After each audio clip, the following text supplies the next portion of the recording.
Bismillahirrahmanirrahim. Assalamualaikum warahmatullahi wabarakatuh. Senang sekali bisa bertemu kembali bersama sahabat semua. Dan kali ini kita bertemu dalam acara kuliah Zoom tentang materi kesehatan. Judul yang akan dibahas kali ini adalah tentang apakah implan gigi aman untuk kesehatan. Di acara ini saya menghadirkan seorang narasumber yang kompeten dan saya juga adalah salah satu yang pernah dipasang implan gigi oleh beliau. Nama beliau adalah, saya akan bacakan CV-nya terlebih dahulu ya, nama narasumber dan CV-nya. Namanya Dr. Gigi Eka Marwansyah Olii, SPBM MF Spesialis Ortodontik Konsultan.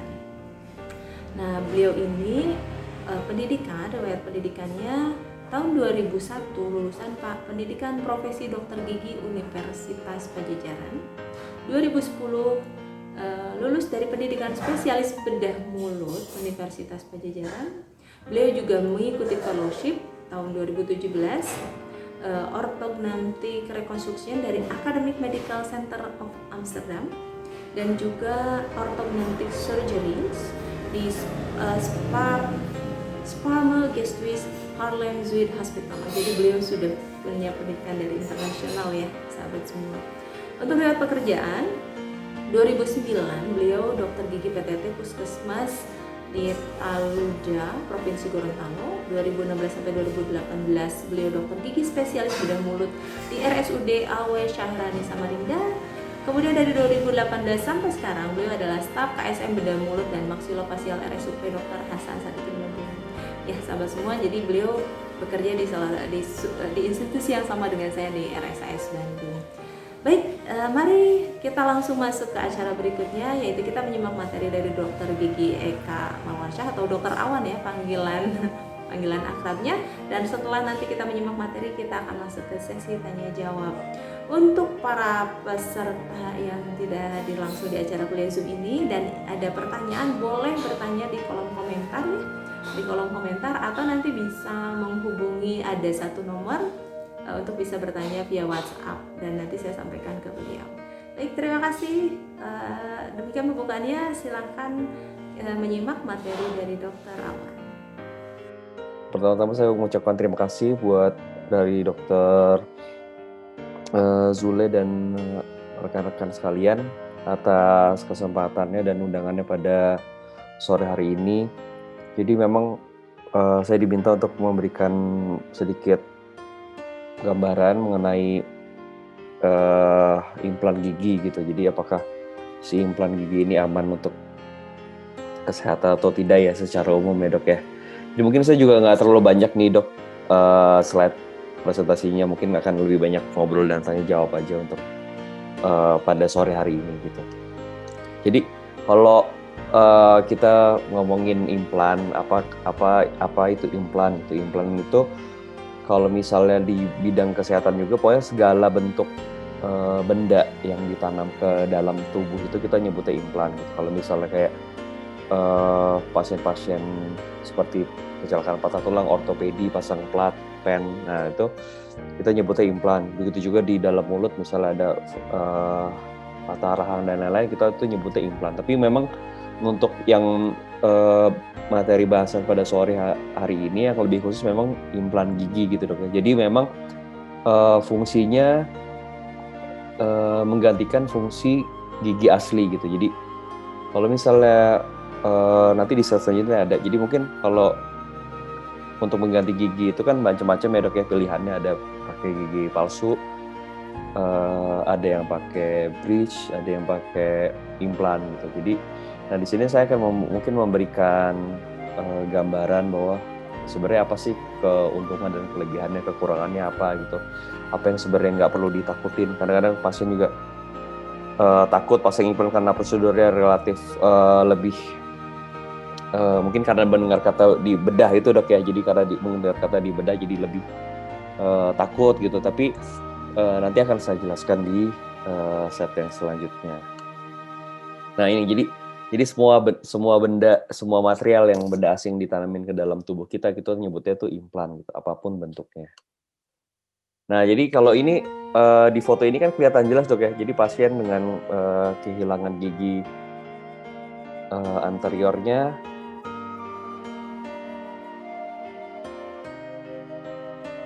Ya, pasien dengan kehilangan gigi anterior ini kan apalagi di depan dok ya, untuk pasien-pasien dengan posisi gigi yang di depan itu tentu sangat mengganggu estetika gitu. Jadi memang kalau kita ngomongin masalah kenyamanan, tentu saya pasti bilang implan itu lebih nyaman dibandingkan dengan metode yang lain gitu, tadi seperti gigi palsu atau bridge gitu. Jadi tapi memang ya nyamannya tuh mungkin ke pasien juga nyaman, ke dokternya juga nyaman gitu ya. Maksudnya itu kan masalah kayak pengerjaannya juga lebih mudah, lebih simple, buat saya lebih simple gitu, nggak ribet gitu. Dokter juga teman-teman atau calon pasien juga datang untuk pengerjaannya mungkin untuk satu gigi tuh hanya setengah jam gitu, tapi mungkin kalau dibandingkan dengan metode yang lain kan yang lebih pilihan yang lebih banyak itu ribet ya dok ya, ribet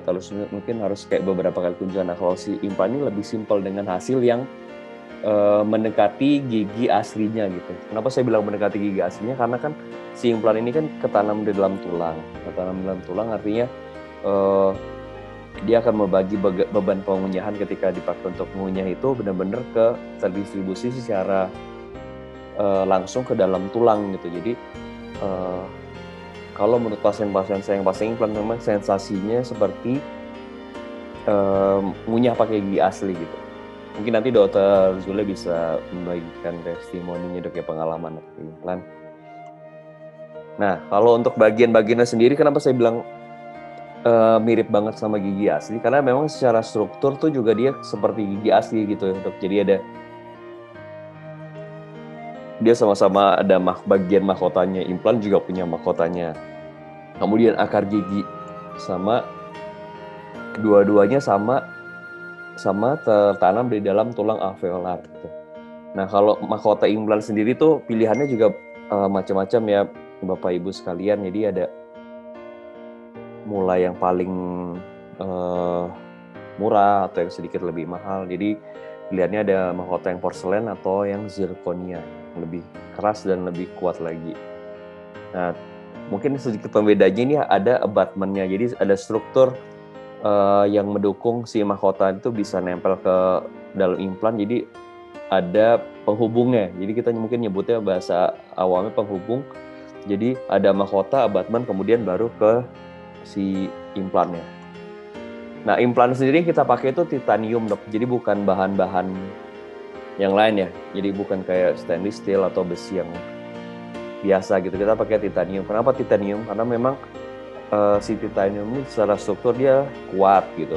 Kemudian dia itu medical grade, artinya medical grade ini titanium ini merupakan salah satu bahan yang reaksi alerginya kecil sekali gitu. Jadi jarang banget pasien yang dipasangkan ada titanium di dalam tubuhnya tuh ada alergi. Jadi makanya kita pakai titanium. Nah tapi kan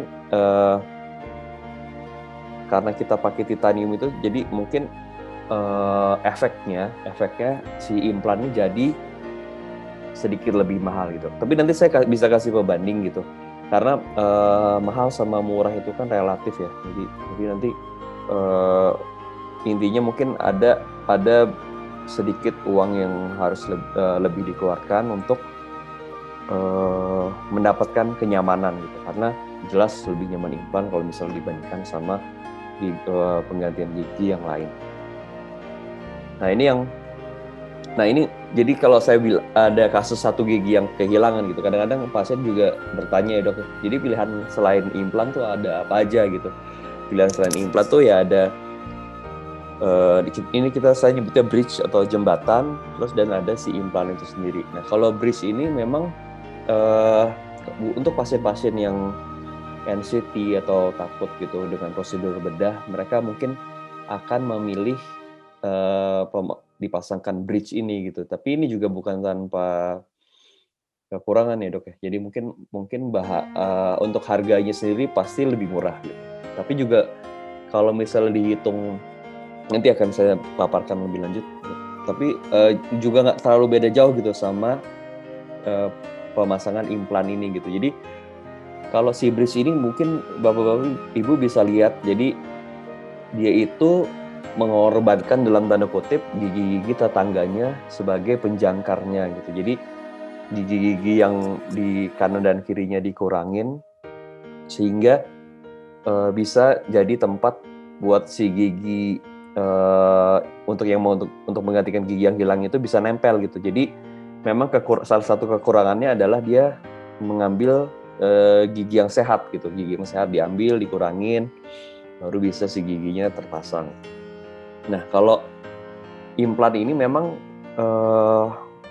praktis. Selama saya bilang praktis, karena memang kita nggak perlu ganggu gigi tetangganya gitu. Jadi kita nggak perlu ngurang-ngurangin. Jadi kita benar-benar pasang si implan titanium itu ke dalam tulang yang tempat bekas pencabutan atau gigi yang hilang itu.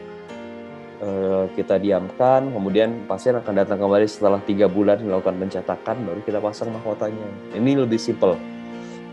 Nah, kalau misalnya untuk masalah harga ya dok ya, masalah harga si bridge ini juga macam-macam. Ada yang kalau misalnya yang pakai yang porselen atau yang fused metal tuh juga harganya juga nggak murah gitu.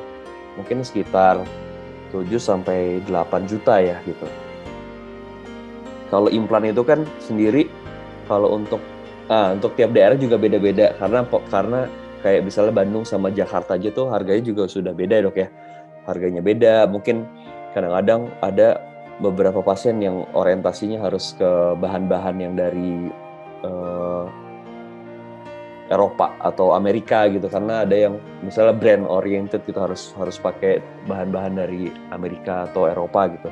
Sedangkan ada yang lebih bahan-bahan yang kita pakai itu yang sekarang kita pakai dan relatif aman dan dari segi harga juga nggak terlalu mahal, itu kita pakai bahan-bahan dari Korea dok. Jadi yang saya biasa pakai selama ini bahan-bahan implan itu dari Korea gitu, dan itu nggak kalah bagus juga gitu.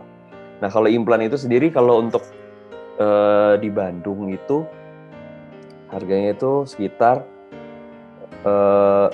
di range 16-18 juta gitu kayak dengan bahan implan dari itu Korea.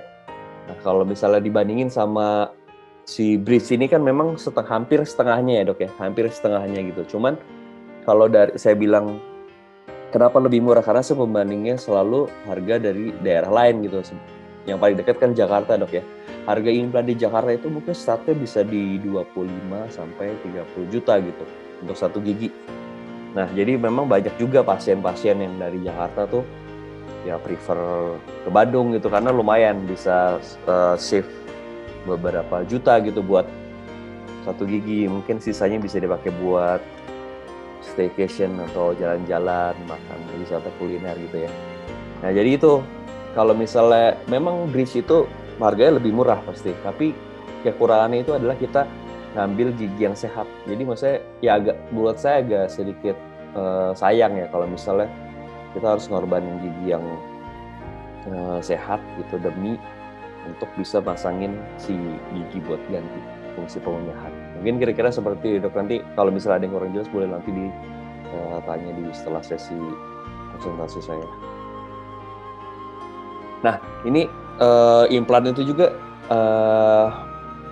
ada umurnya, dalam arti gini. Jadi mungkin harusnya kalau misalnya saya selalu menjelaskan ke pasien bahwa ini harusnya seumur hidup gitu. Tapi kan ada faktor-faktor, misalnya ada let's say ada penyakit sistemik atau kebiasaan mengunyah yang kurang baik gitu. Misalnya ngunyah kebanyakan di sisi kanan atau sisi kiri saja gitu, jadi bebannya terlalu berlebih, ya itu bisa juga. Kemudian pemilihan ukuran implan juga berpengaruh. Ukuran itu dalam arti diameter dan panjangnya itu juga sangat berpengaruh. Kemudian apakah implan itu dia sebagai pendukung protesa yang pasien gunakan atau enggak, itu juga sangat berpengaruh juga.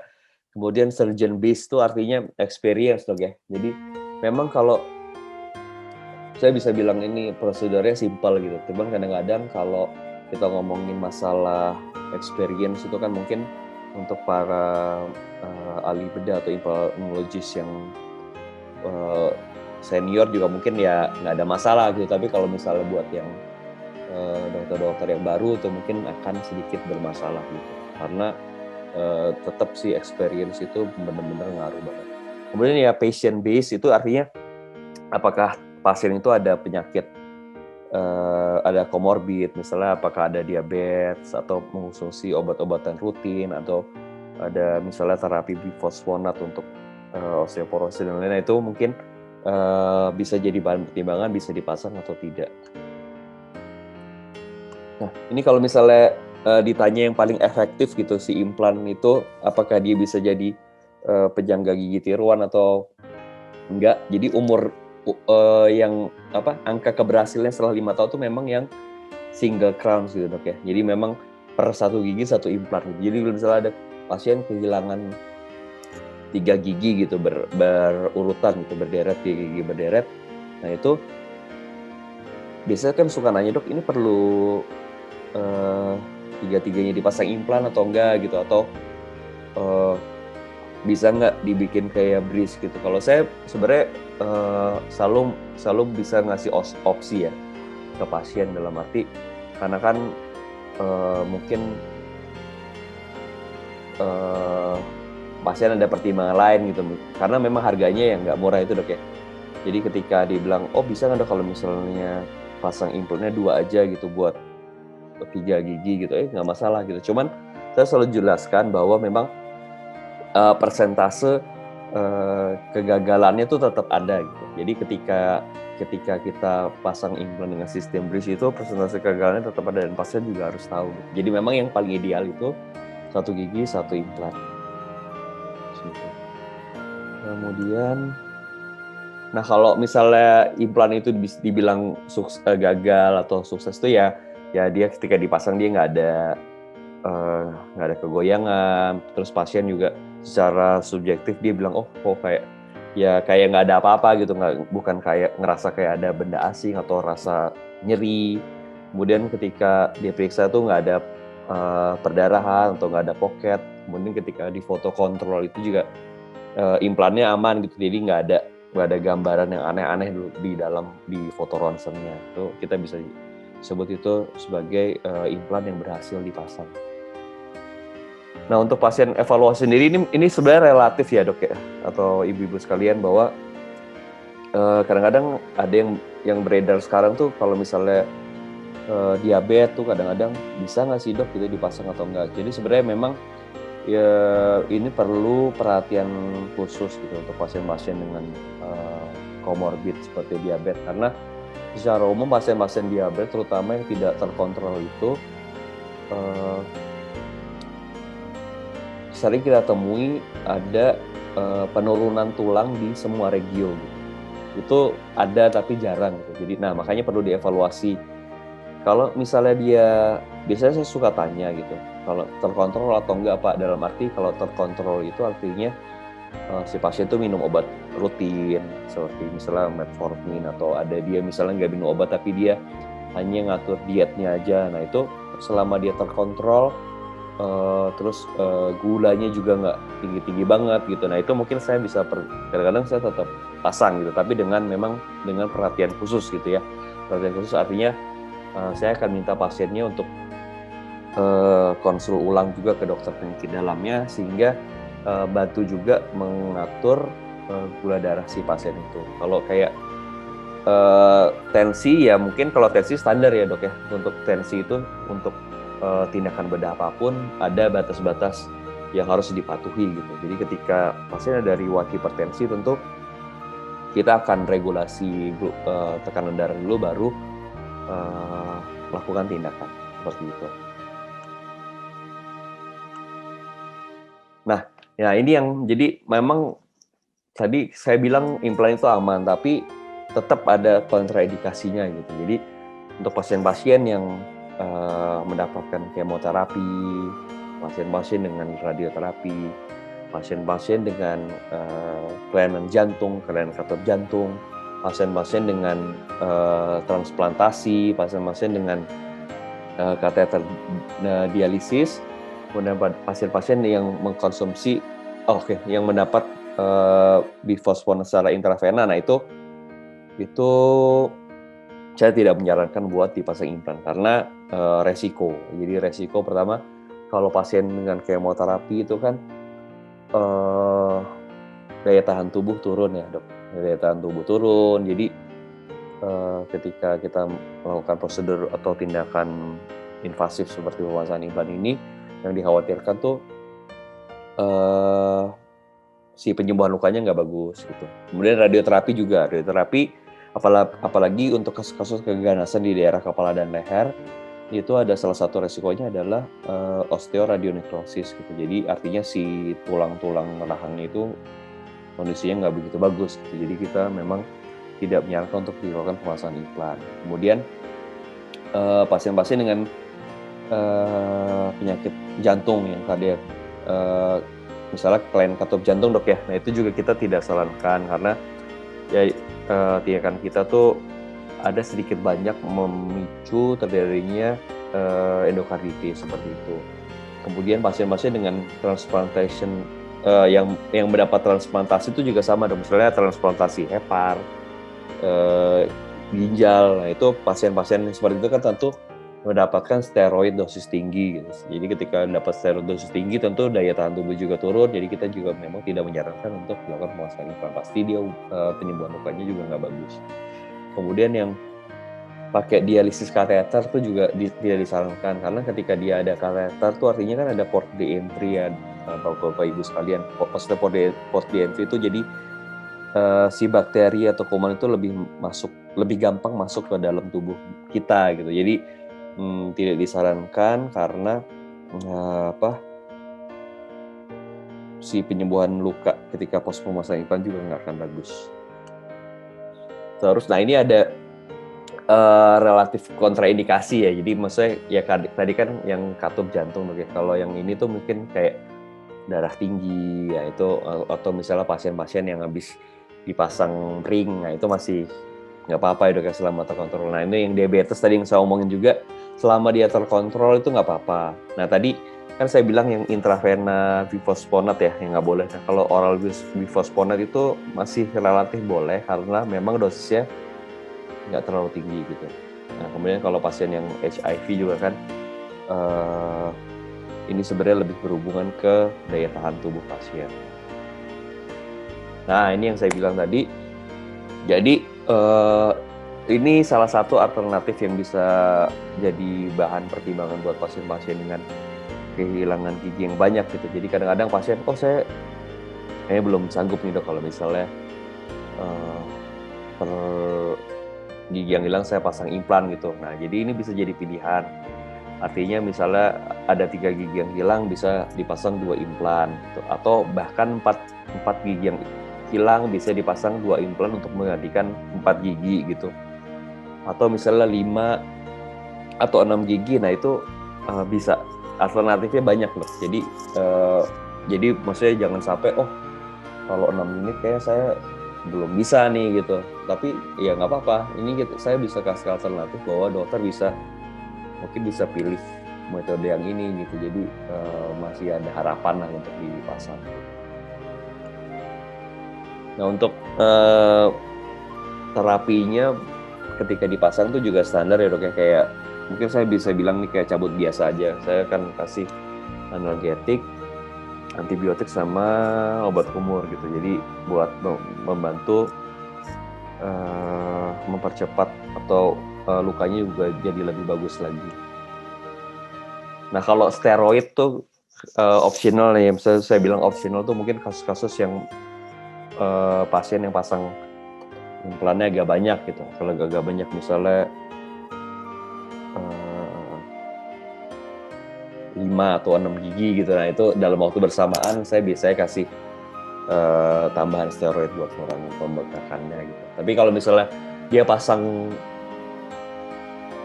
10 gitu ya, pasang 10 implan gitu, tapi dalam waktu yang tidak bersamaan bisa saya juga nggak kasih steroid tambahan gitu. Nah ini kadang-kadang kan pasien tuh biasanya yang pasang implan tuh juga kadang-kadang sebelumnya pakai gigi palsu ya, pakai gigi palsu. Nah itu sebaiknya tidak dipakai dulu gitu buat beberapa saat sampai lukanya benar-benar sembuh, sampai nggak terlalu bengkak. Mungkin bisa ditambahin ice pack buat membantu mengurangi nyeri dan bengkaknya. Mungkin itu saja Dokter Zule presentasi saya pada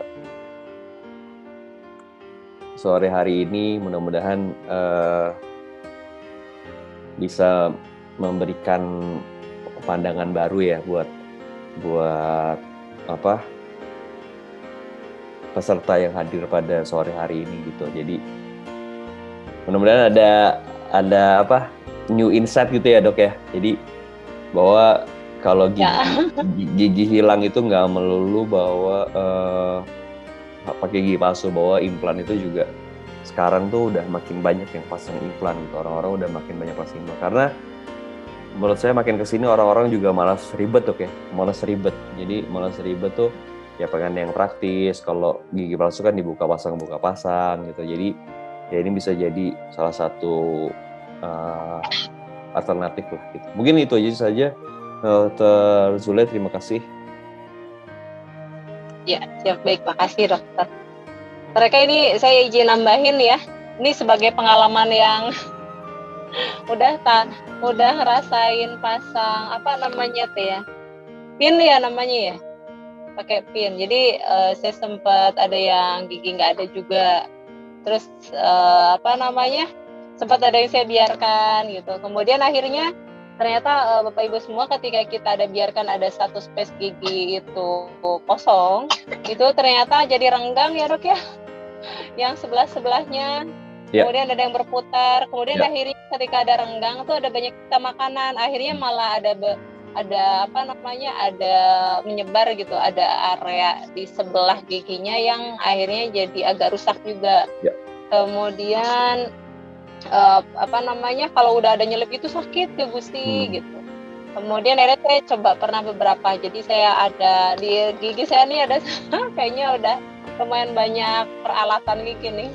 Jadi pergigian, jadi ada bridge saya punya dok di kiri atas. Kemudian pernah pasang pen juga gitu.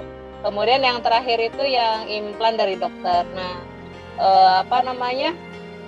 yang implan itu memang nyaman banget tuh, fix ya. Jadi nggak di beberapa kali yang pen itu saya ada yang lepas ya. Ada yang lepas gitu. Kemudian ada yang pakai crown juga gitu. Terus yang tambalan biasa juga ada. Jadi yang implan ini memang sesuai dengan yang Prof sampaikan, memang rasanya seperti gigi asli sih. Dan ini salah satu bukti bahwa ternyata Allah itu berikan, kalau kita giginya rapi, bersih, sehat itu ya, itu satu nikmat yang sangat besar ya dok. Ya betul dok. Ketika itu dicabut tuh, masya Allah saya nggak bisa gigit itu. Jadi ngunyah tuh hanya pakai ini tuh nggak bisa halus. Kalau ngunyah pakai bagian depan gigi. Jadi gigi geraham itu satu hal yang perlu gitu. Yang paling bagus adalah kita jaga giginya ya dok. Ya. Nah itu yang paling benar dok. Sampai nggak ada. Udah yang paling benar. Sampai kita banyak dan akhirnya ada yang rusak, atau kayak teman ada kecelakaan 4 giginya habis di depan. 4 gitu, dan beliau pasang implan, teman di RSS juga dok. Dokter Meta ya. Dia pasang 4 giginya jadi rapi dan kuat. Ya. Oke, baik. Kira-kira demikian tambahan dari saya sebagai pengguna. Ya. Mungkin saya mau nambahin dikit. Silakan. Boleh.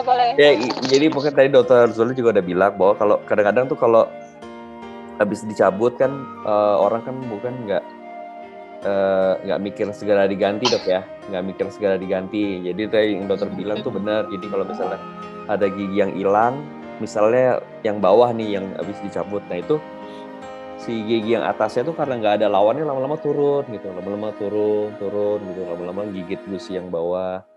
Jadi ketika lama-kelamaan turun tuh juga malah nanti nggak bisa dipasang gitu. Maksudnya nggak bisa dipasang tuh juga bukan cuma implan, nggak bisa pasang implan, nggak bisa pakai gigi palsu gitu karena ruangannya juga nggak ada gitu. Nah itu yang mungkin yang agak sayang kalau misalnya hal itu sampai terjadi. Memang nggak serta merta turun dok ya. Jadi maksudnya nggak langsung turun gitu tiba-tiba kayak bulan depan turun itu enggak gitu. Memang beda-beda juga tiap orang. Kadang-kadang ada yang setelah 1 tahun atau 2 tahun tuh dia mulai turun gitu. Tapi kalau turun tuh pasti gitu, dia pasti turun gitu. Cuman memang waktunya juga kita nggak tahu kapan gitu.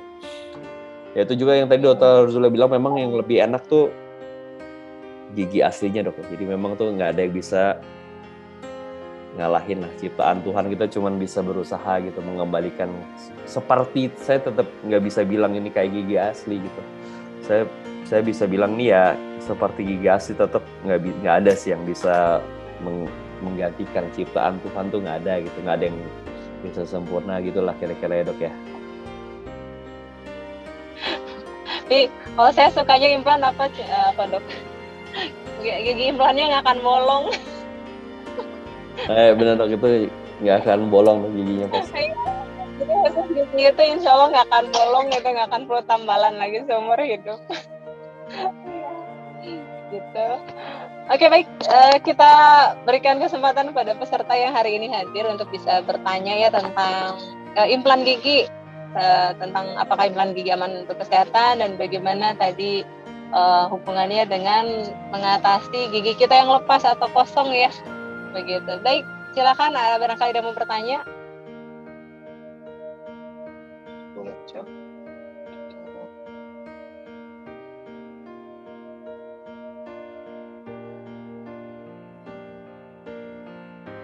Ya, dipersilakan pada peserta yang mau bertanya tentang implan gigi, bebas ya, bertanyanya gratis ini. Ini saya terpana juga ternyata anak terawat ini dari Belanda ya, kuliahnya di sana gitu. Jadi insya Allah ilmunya luas nih. Amin dok. Sampai ke luar negeri.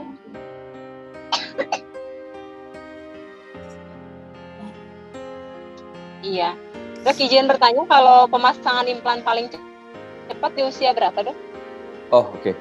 Kalau usia itu minimal memang di 17 sampai 18 tahun dok. Oh. Jadi 17 sampai 18 tahun. Kemudian kalau untuk maksimal usia itu nggak ada sebenarnya. Karena kalau saya sih patokannya yang penting tulangnya tulangnya sehat gitu. Karena saya pernah pasang pasien yang paling tua itu usia 77 tahun. Ibu-ibu 77 tahun. Saya ya memang kalau dipikir juga udah lanjut usia banget gitu ya. Cuman kan mungkin dia keinginan untuk masih pengen makan enak gitu ya. Maksudnya mau pengen makan enak. Terus kemudian juga dia juga ya intinya sih kalau beberapa yang saya temuin itu kalau gigi palsu tuh ribet. Ya, maksudnya ribet bukan ya ribetnya tuh ya lepas pasang dok ya. Kemudian dari segi kenyamanan juga pasti kenyamanan. Kemudian ada umurnya, dalam saya bilang ada umurnya karena pemakaian juga untuk gigi palsu yang udah cukup lama itu biasanya longgar. Nah kalau longgar gitu kan goyang-goyang dok ya. Kalau longgar goyang-goyang itu kan nggak nyaman gitu. Makanya mungkin pada akhirnya orang beralih gitu ke implan gitu. Dan saya rasa sekarang tuh juga makin banyak sih dok, karena buat saya tuh mungkin ya masih terjangkau ya, maksudnya masih terjangkau untuk kantong orang Indonesia nih dok. Kantong orang Indonesia tuh kan masih terjangkau ya untuk harga segitu ya, untuk harga situ. Karena saya mikirnya juga ya kadang-kadang orang ya maksudnya bela-belain gitu ya, maksudnya ganti gadget atau apa gitu dok ya. Tapi maksudnya untuk buat gigi itu kan ya untuk ngeluarin segitu biar bisa makan enak lagi ya itu nikmatnya kan nggak ada gantinya gitu ya. Jadi menurut saya itu worth it banget gitu kalau misalnya para teman-teman di sini misalnya ada yang mau pasang implan tuh saya bisa bilang worth it banget sih. Mungkin itu aja Dr. Iya, setuju sih soal worth it-nya dok. Terus mungkin salah satu yang saya sempat masih khawatir tentang bridge dok. Ini kan saya ada yang bridge juga gitu, jadi ada yang bolong di tengah, kemudian disambungin kan ke samping-sampingnya. Ternyata masih ada resiko patah ya. Jadi bridge itu bisa patah gitu. Nah kalau udah patah tuh angkat tangan sama dokternya. Oh ya, nah cara. Aduh segimana jadi. Kayaknya kalau patah jadi pasang implan juga jadinya ya. Iya dok, kalau patah ya ujung-ujungnya implan juga dok. Soalnya kan ya gigi dipotong lah, maksudnya gigi dipotong, terus si mahkota juga harus dibenerin gitu kan, mahkota yang gigi sehat yang udah dikurangin itu harus dibenerin lagi, disesuaiin lagi gitu. Tapi saya nggak bilang bridge itu nggak bagus ya, maksudnya itu kan sebagai alternatif ya. Tapi kalau misalnya nanya ke saya juga mungkin lebih nyaraninnya implan gitu. Karena bedanya juga nggak terlalu jauh. Ya mungkin seperti itu, Dok. Iya, siap. Oke, baik. Ya, silakan barangkali ada yang mau bertanya. Makin rame. Iya. Barangkali ada yang mau bertanya, ada yang punya problem dengan giginya, misalnya giginya ada yang lepas atau hilang, kemudian mungkin coba ingin pertimbangkan, penasaran dengan implan, atau misalnya kurang jelas tadi bridge itu apa gitu ya. Bridge itu BRIDGE ya, jadi sama dengan jembatan gitu. Jadi gigi yang di tengah kan yang kosong, kemudian di bridge itu dibikin jadi seperti jembatan, itu saling menyambung seperti itu. Oke, sambil menunggu Dok, tadi tentang gigi turun itu ya, saya mungkin jadi teringat bahwa saya mungkin dulu karena agak terlambat sedikit ya, memang struktur giginya jadi agak nggak simetris kali ya Dok saya. Sempat karena ada yang lama kosong, terus jadi memang jadi nggak simetris. Mungkin karena itu ya Dok? Ya bisa, salah satunya bisa karena itu Dok. Jadi karena kecenderungan kalau gigi itu dia mengisi ruangan yang kosong gitu. Jadi misalnya kalau gigi bawah hilang gitu, mengisi ruangan kosong dalam arti si yang atasnya turun atau yang gigi tetangganya geser gitu. Ya, jadi ketika gigi tetangganya geser, ya itu makanya kadang-kadang orang ada keluhan miring. Tadi dokter juga ada keluhan ya sisa makanan, nyangkut. Nah, itu kurang lebih seperti itu ya dok. Iya. Gitu. Jadi yang paling bagus adalah benar-benar dijaga ya Bapak Ibu semuanya. Saya termasuk yang merasakan ribetnya gitu. Jadi ada yang sudah terlanjur rusak, kemudian kena impaksi juga dulu dok. Jadi ada yang rusaknya karena impaksi gigi ini agak terlambat, impaksinya ngedorong gigi depannya, jadi sempat jadi hilang. Jadi lumayan perjuangan. Dan alhamdulillah memang dapat kesempatan untuk banyak konsul ya, maksudnya segera untuk dicek. Jadi sampai sekarang cukup banyak yang bisa diselamatkan dengan bantuan ada bridge, ada crown juga, saya ada yang crown sama ada gigi implan, jadi semuanya ada.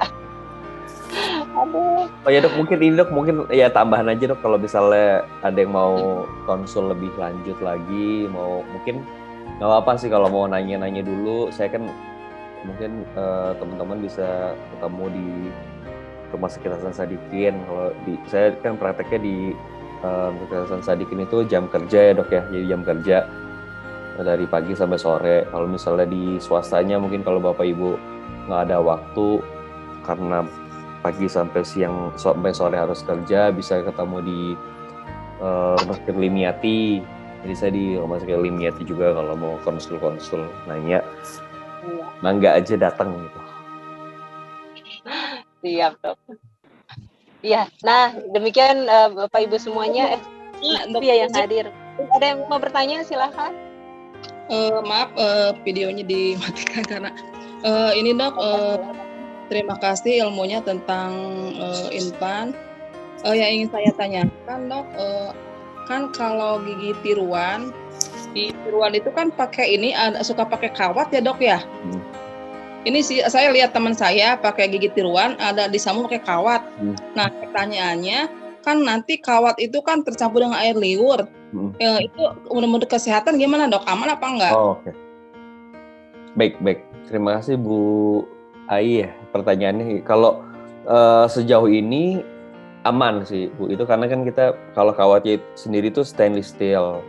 Kemudian kalau kayak gigi tiruan itu juga akrilik juga aman dalam selama dia nggak kena material yang terlalu panas dan lain-lain itu aman. Jadi kalau misalnya ibu tanya kalau kawatnya itu aman sih, yang nggak aman tuh misalnya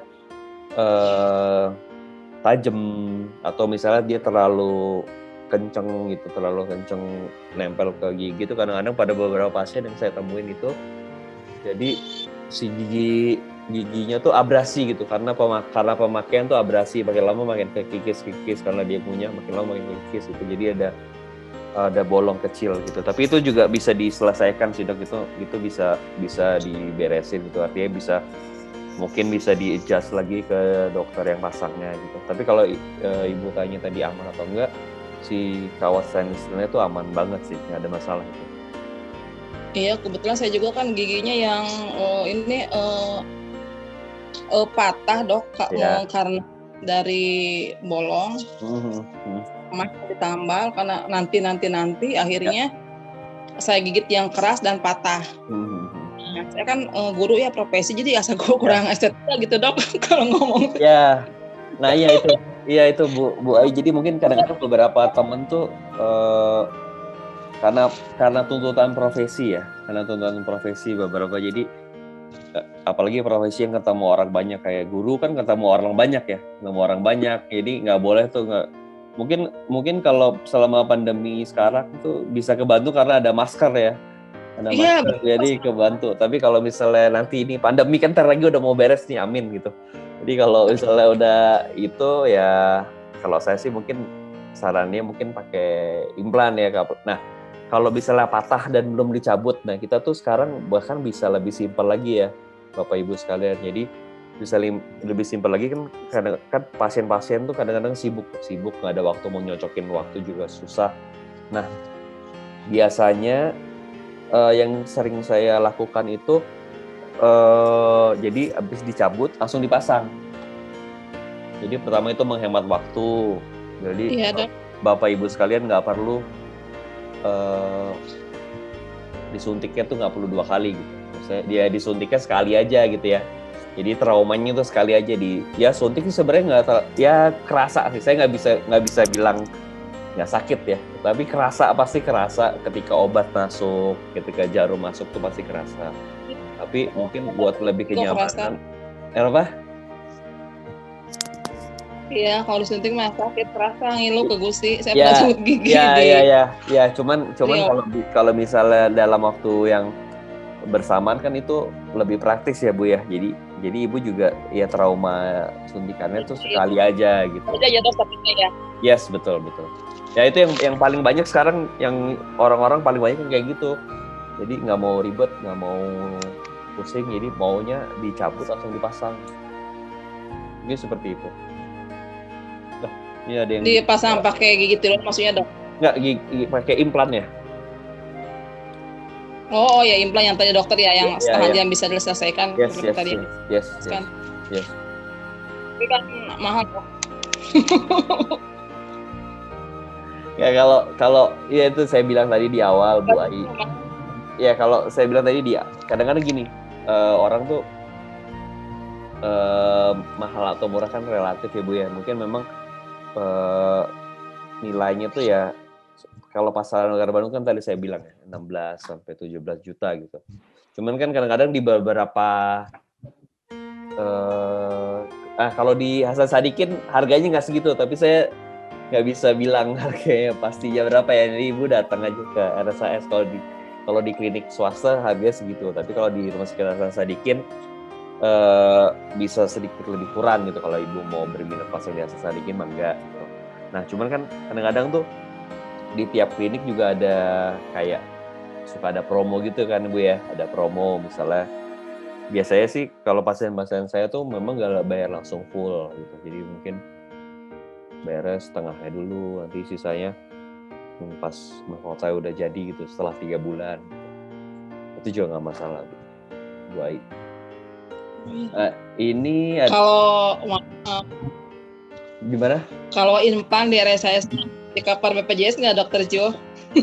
Nah itu kayak belum masuk tuh kalau BPJS. Belum Bu, tapi enak bisa nyicil. Jadi kan bayarnya bertahap ya dok ya. Jadi nggak berat ya. Iya gitu. Ya. Ya jadi nggak berat, nggak memberatkan lah. Apalagi usia kita masih muda ya. Saya pikirnya nanti kalau sampai pakai yang lain terus lepas lagi, repotnya lebih lama gitu. Akhirnya kemarin saya coba pertama kali implan ini dan ya sangat-sangat senang lah. Hasilnya seumur hidup, amin insya Allah. Jadinya lebih mahal lagi ya dok ya kalau bolak-balik tuh buat saya lebih mahal lagi gitu jatuhnya. Dan kerusakan yang kadang-kadang dia misalnya ada yang kurang pas atau gimana si giginya itu ada yang lepas-lepas, nanti nyempil lagi giginya di sebelahnya ikutan rusak lagi. Nah itu jadi sayang gitu, karena sekali satu yang sebelahnya rusak biaya lagi.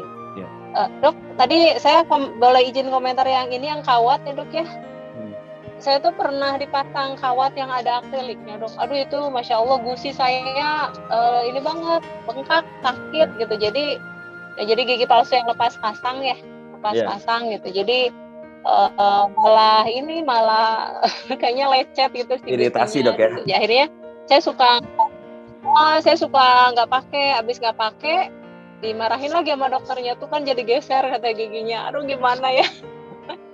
Ya akhirnya yang bagian atas sih jadinya pakai bridge, pasang bridge yang atas gitu. Ditawarin implan ya dok ya. Jadi sebagian saya pasang implan, sebagian pakai bridge.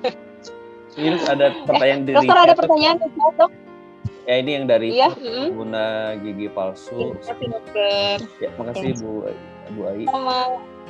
Ada 10 gigi atas apakah bisa diimplan? Nah itu mungkin saya perlu lihat karena memang perlu pemeriksaan penunjang gitu, seperti foto ronsen panoramik ya, jadi biar tahu apakah si tulangnya tuh masih cukup tinggi atau enggak, masih cukup tebal apa enggak, apakah tulangnya sehat atau enggak gitu. Jadi kalau secara klinis tulangnya masih bagus, masih oke, bisa dipasang gitu, bisa dipasang. Nah, untuk biayanya tadi sekitar 16 sampai 17 juta ya per giginya gitu. Tapi kalau misalnya minat mau pasang di bawah itu, bisa ke Rumah Sakit Hasan Sadikin. Kalau misalnya di Bandung ya tadi, kalau di Bandung bisa ke Hasan Sadikin, nanti bisa ketemu saya, nanti bisa pasang di Hasan Sadikin gitu. Kemudian untuk RSS mah hemat dok. Ya bisa diatur ya dok ya. Kalau ini apakah aman untuk ibu menyusui? Ya itu saya bilang aman sih. Kalau untuk ibu menyusui aman, nggak ada masalah. Mungkin nanti lebih ke pemilihan obat terapi postoperatifnya, jadi obat-obatan yang akan saya kasih buat terapi medikasi post tindakannya yang aman untuk ibu menyusui. Kalau untuk implannya sendiri aman ya, nggak ada masalah. Izin ini ada pertanyaan lagi dok, untuk prosedur pemeriksaan apa saja yang akan dilalui. Nah kalau untuk prosedur tadi yang seperti saya bilang, mungkin nanti akan saya periksa dulu, lihat kondisi klinisnya, kemudian pemeriksaan ronsen foto panoramik saja sebagai pemeriksaan awal udah cukup. Nanti dari situ bisa udah, kalau misalnya yang tadi saya bilang pasiennya sehat walafiat, nggak ada penyakit penyerta yang lain, ya aman sih, jadi bisa langsung dipasang implannya gitu. Kalau untuk pemeliharaannya sama seperti gigi biasa gitu, misalnya sikat gigi biasa, kemudian kalau misalnya ada tambahan pakai dental floss boleh, itu bahkan bagus lagi. Terus makan obat kumur juga boleh buat tambahan gitu, buat kesehatan gusi juga nggak masalah. Kalau untuk pemeliharaannya relatif lebih mudah ya, lebih mudah. Tadi kan kata dokter Sura juga lebih gampang gitu. Terus kalau pakai implan kan nggak mungkin bolong dok ya. Ini mahkotanya kan dari zircon tuh kan kuat banget gitu. Kuat banget beneran. Ya mungkin kuat itu aja. Giginya dok. Dokter Zulis sama pertanyaan daripada para peserta, terima kasih banyak atas partisipasinya sore hari ini. Ya baik. Dokter Awan terima kasih banyak ya. Ini panggilannya Dokter Awan ya. Nama panjangnya Dokter Gigi Eka Marwansyah, panggilnya Dokter Awan. Iya. Jadi ibu-ibu semua yang hadir tentang implan gigi ya, semoga bermanfaat, semoga bisa menginspirasi gitu bahwa ternyata untuk masalah gigi kita nih ada berbagai pilihan ya, dan ada satu pilihan yang mungkin kalau buat saya salah satu yang pilihan yang sangat cukup bagus gitu untuk menjadi pilihan gitu, untuk menjadi sesuatu yang kita bisa dapat dengan kualitas yang terbaik dan hasil yang terbaik. Kalau buat saya sih yang paling nyaman itu dok. Yang paling nyaman tuh diantara semua gigi yang tadi ditangani, untuk gigi saya yang sudah tidak ada yang implan giginya. Gitu. Dan ini mungkin yang ingin saya bagikan ke teman-teman ya, mudah-mudahan bermanfaat. Dan terima kasih banyak waktunya untuk Dokter Eka nih menyempatkan diri sebelum ada acara kembali ya dok. Ya, terima kasih Dokter Julius, terima kasih buat yang sudah hadir, terima kasih banyak. Semoga jadi amal jariah buat dokter ya. Ya, amin. Dan hatur nuhun. Sampai bertemu kembali di lain kesempatan. Assalamualaikum warahmatullahi wabarakatuh. Waalaikumsalam warahmatullahi wabarakatuh. Waalaikumsalam warahmatullahi wabarakatuh.